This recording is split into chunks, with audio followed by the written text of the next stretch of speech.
It's time for a change in this country, my friends, a real change. Remember the excitement of the 2015 election night in Canada? Crowds cheered as Justin Trudeau promised change.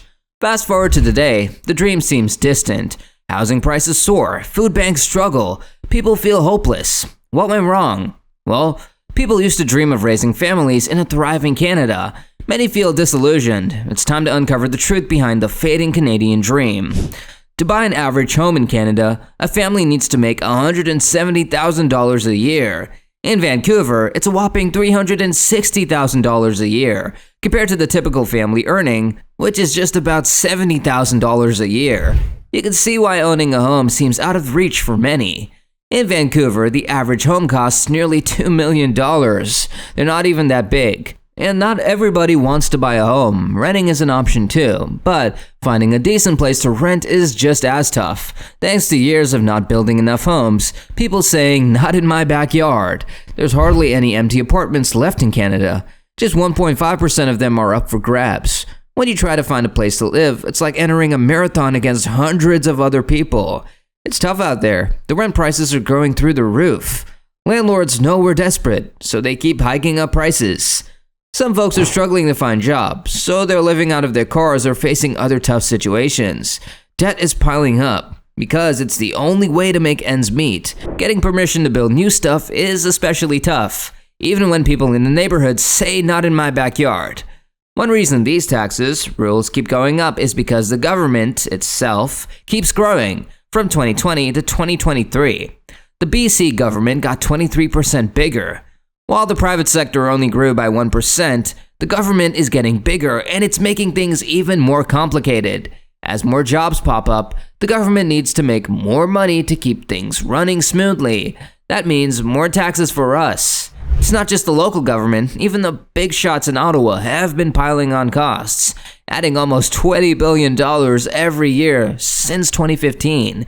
Canada is a great place to invest your money, but it's also super easy for bad guys to launder their money there. There's this ongoing scandal where tons of dirty money is being used to buy, sell houses, especially in big cities like Vancouver and Toronto. Despite knowing about it, the government hasn't really done much to put a stop to it. It's like they're turning a blind eye to the whole thing about the rising cost of living, all in Canada. So, not only is housing a mess, but everyday stuff like food is getting crazy expensive too. Since 2022, food prices have shot up by more than 10%, sending about 2 million Canadians scrambling to food banks, all in March 2023. Double the number from 2019. One reason for these high prices is that there's just not enough competition. Just a handful of big companies pretty much control everything, which lets them change whatever they want. Big corporations pretty much do whatever they want, and we end up paying the price. I mean, banking is no different.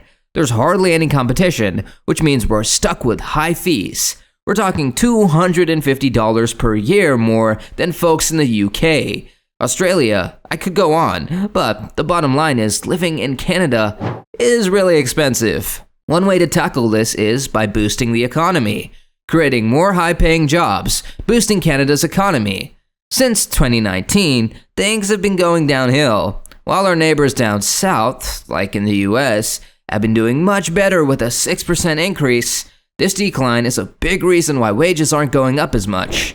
Oh, and life isn't getting any easier for us Canadians either. One big problem is that Canadian companies are putting their money into other countries, all instead of investing here at home. They think they can make more money elsewhere, especially since they're not too happy with how things are being run in Canada. There's hardly any competition in many Canadian industries, so these big players don't really feel the need to invest or even innovate. But it's not just big businesses feeling this pinch. We're also losing out on startups, top talent to the US, where the jobs just pay better, the cost of living is much lower, and things are just more exciting. Regular Canadians like us, our lives are getting tougher as productivity goes down. That means the central bank might have to raise interest rates, making things even harder. Overall, things aren't looking too rosy. Let's hope for some positive changes soon. Do share your thoughts in the comments below. Also, don't forget to hit the like and subscribe button before you go. We'll meet you in the next one.